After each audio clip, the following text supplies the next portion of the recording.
Now, of course, this weekend would have been the Daiwa round of the Costa BREAM Series. We would have been at Forster, and we hadn't been to Forster for years and years and years. But let me tell you, last time we went to Forster, this sneaky bugger with a $100,000 boat and a brand new wrap on it wins Australia's rack fishingest tournament.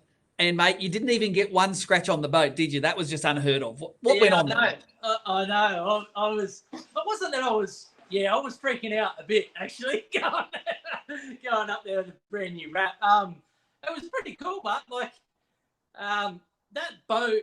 That's now Brett Pemprace's boat. That boat's pretty easy to control. It's a wharf, with a massive big engine on it. So it's really easy to control, especially through the racks. You can get a fair bit of wind and just doesn't blow around like other boats. So it's the same with this thing. They're pretty solid in the water. They don't push around. They've got a nice deep draw. So, not draw, but nice deep keel. So they don't push around so much. But it was nerve-wracking a couple of times. I remember had Sean Egan on day 2, and there was a couple of times where we were pushing off the logs and the bits and pieces and trying to get ourselves into the pretty posies. But it was good fun. It was really good fun. We had a great time. So what you're trying to say is if you've got a non-boater there and you have to sacrifice them to be a human fender, that's a sacrifice you're willing to make. Yeah.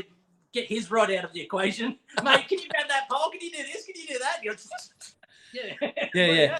And when you come to net my fish, can you please not scratch the boat? Can you hold the boat off and net it at the same time? There's no netting. Actually, funny story in that one. There was no netting going on. I was literally hooking fish. I flicked one that hard out of the racks. It comes skyward out of the boat. I slapped it from it going over the other side down into the cockpit of the boat. And it was probably an 800 grammer, 900 grammer. Sean's just looking at me, and I'm sitting there with bream spikes hanging out of my hand. I wasn't letting it go out over the other side, but we were reefing them out. But if we only had the Garmins going back then, mate. If we had the Garmins going, it would have been an all-time great highlight. Yeah, I know, it would have been. There was a couple like that, and I'm ripping them out that hard. I'd never really done too much rack fishing before. I've done a lot of, snag fishing, and, you sort of, you learn the scenarios, the angles and that sort of thing. But I think I spoke to Hickson going up there about what's the standard in the way of rods and that sort of stuff. And I think the Zentetsu or the Silver Wolf, you might be able to see them up the top up there. I've got a couple of those, and he said that's the go. And I think I bought a Swamp Donkey as well. What was it? The Black Label? No, it's the Gen Black. Swamp Donkey. And, it was literally like fishing with a broom handle. And, flicking rods like that around inside the racks was, sort of what they were saying, this is what you do. So I went and bought a couple of them. How hard can it be? And it wasn't that hard. So it was, there you go. It was good fun. We had a really good day of learning that weekend. It was good. Tell me about this round sponsored by Daiwa, or would have been sponsored by Daiwa, just like the Daiwa BREAM Australian Open. And you guys like Chris, you're all sponsored by Daiwa, the event's sponsored by Daiwa. How much of the team Daiwa guys do they share information and get together and help each other out? Like, I know Chris sort of helps everyone out, but is it do you look after each other, the Daiwa guys? Look, I'll be brutally honest. The amount of information that I try and get from outside, I don't. I generally don't. I don't find I get anything out of it if I try and ask for information and, you go and win a comp or something from asking for information about spots and things like that. It's empty. I don't know. I don't generally do that too much. And I think the other guys are a bit the same too. But I think we're sort of, over here in Australia, we don't get paid to do this. So it's not like you're trying to bank a check every time. You do it for the love of it, and you do it because you want to try and work it out yourself. So I think, going to the Gold Coast Grand Final, I sat down and talked to Tom a little bit about a few scenarios and different bits of river I'd never fished before, and asked him, what's it like up here? What's it like up there? Yeah, previously it's worked up there. That's where we used to go every now and then. So that sort of thing, I guess you do. But, you're going, oh, where do I go? Is it that log there or this one here? Or on this change of the tide, do I use this lure, that line? Not so much, I don't think so. But, we're all open and honest and share. But I think the amount that we ask of each other, it's pretty slim, so Yeah, Yeah. I wouldn't give Hickson a centimetre, mate. Like, he's good enough as it is without giving him anything, mate. Yeah, well, maybe when I first came in through, well, I got in through Daiwa through Hobie. I didn't. I worked my way into Daiwa as a sponsored angler. I guess the way I see it being the right way to do it, I proved myself. I didn't go to them and go, I want a sponsorship. I'd done it through Hobie. Hobie had a good relationship with Daiwa. Mick Fieldsy was supporting me with my Daiwa gear then, and I'm like, this is not really right. I sort of got to the stage where I didn't agree with Hobie doing that, and I then approached Daiwa and said, look, can we work something out so Hobie isn't paying for this? And and that's how it come about. But yeah, I guess it's one of those things, isn't it? It's circles and roundabouts. That's it, mate. Oh, look, every sponsor you've taken on board, and we see some of them in the background there. A lot of your sponsors are ABT sponsors anyway, so it's a happy circle where you're using the gear for the guys that are sponsoring the circuit. People see you winning tournaments. It gets a roll on, and it's exactly what it should be. The guys winning the tournaments should be the ones that are getting looked after by the guys. And I suppose since we're talking about sponsorship and a little bit about Daiwa, what's your number one hint to guys that are out there? Like, I know when they're buying all your own tackle from the tackle shop, it seems like a great idea to be sponsored by someone. What's the greatest hint you can give to someone that is chasing a sponsorship? And I know this is a pretty easy question for you to answer, but give the newbies the tip that they're going to need to know to keep their sponsor happy. I don't think you even chase one. I've said it before. I think you're better off going and doing some overtime instead of chasing sponsors.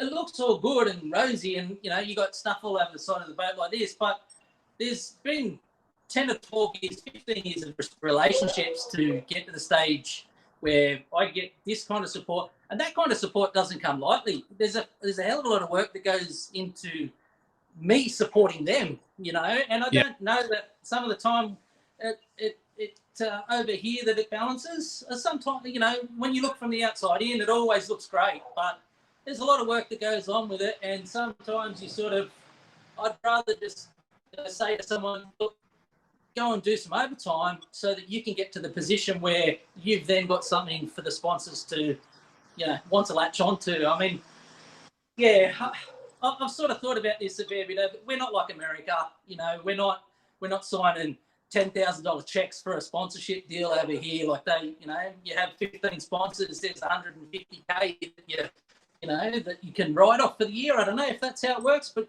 people assume, but over here, I think it's just concentrate on your fishing. Like we do it for the fishing. It wouldn't bother me tomorrow if everyone turned around and said, "No, we're not sponsoring you at all." That's sweet, mate. No dramas, no obligations. Yeah, look, go. Not a drama. I wouldn't have to have a sticky wrap on my boat that I got to worry about scratching. It's just it always looks great from the outside in. And don't get me wrong, I appreciate the support. I really do. But do we need it? No, we don't need it. We don't need it.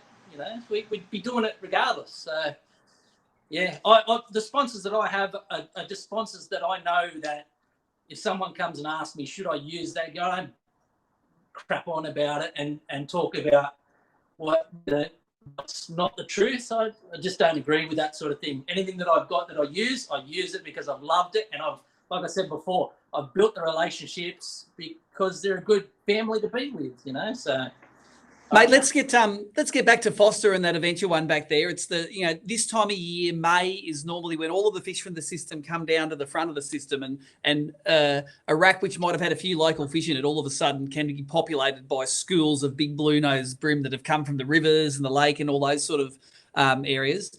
Take us through the pattern that you used to win that last tournament. I seem to remember it involved cranker crabs and nasty structure. Take us through it. Yeah, so I filled partial amounts of my bag each day actually out on the flats.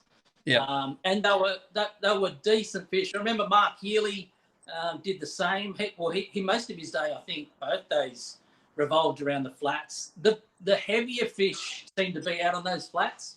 So first thing in the morning, I was going straight out there to try and bag one or two of those heavier fish for the size. I don't think the size was massive at that event, but the heavier fish were definitely out on the flat. So I did that both days, and that worked great. And then I had to sort of wait till the tide was, I think the tide was running in, but it wasn't. It was the first half of the run in, I think. Maybe 2 hours into the run-in tide. Got it about 12 o'clock on day 1, 1 o'clock on day 2.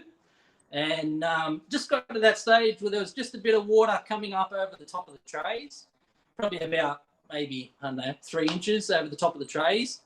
And I was just on a good stretch where the water was, if you imagine the trays are along this way, the water was actually pushing in like that. And I was landing the crabs just on top of the tray. You couldn't see anything. It was all too turbulent. You couldn't see what was under them. But I was landing the crabs just on top of the tray, pulling them back, and then they were just sort of sinking forward and going straight in under the trays. And yeah, it was either whoop or plunk, and you felt it. And yeah, it was a really good scenario that just worked, I guess. Like, we had fun. We had a lot of fun. I know that all of us are thinking, geez, I would not mind being down at Forster this weekend, you know, as it's cooling down, those big fish populating those racks. I know every single ABT bream fisherman knows the feeling and are thinking, oh, I could be doing that this weekend. Tell us what happened for you this weekend, mate. I heard you're going to rub some of the dust off that rig behind you. Yeah, I'm hanging to get out on the water. I'm hanging to catch up with Rossi, my mate. We haven't, I haven't even seen anyone since Albie's been born. I've still been in lockdown, basically, you know, so... I'm going to try and get out there with Rossi and have a beer and a cigar and catch up for hopefully a good Sunday and enjoy probably the Georges River maybe. I don't know. We used to get out the Georges a bit, and with this bit of swell and rain and that sort of stuff, hopefully a few fish are pushed around back up onto the flat and can have a bit of a toy around there. I don't know. Yeah, it's not too far for us there either, so get out there and get home by 12 o'clock and, happy days, mate. Well, I think you well deserve a trip out in that big rig, mate. And although we can't all be together at Forster, at least we can be thinking about it, bending the rod, catching a bream and just waiting till these borders open and we can get stuck back into the tournament scene, mate. How are you going on AOY points, mate? How are you going for grand final qualification? AOY this year, I haven't even fished around. So absolutely dead zip. Yeah, I don't know. I don't even know how I could qualify this year. Mate, just go win an event. You win an event, you're straight in, mate. And I can't even get there. What, you know, I don't know. Like, you know, I'd love you to do the Open. Do the Open down here and do it as a qualifier. Why not? Mate, we'll see what happens when borders open, mate. We've got a premier which seems to want to lock us in here for the rest of the year anyway. So as soon as Anastasia lets us out, mate, then we're going to play. Yeah, that's it.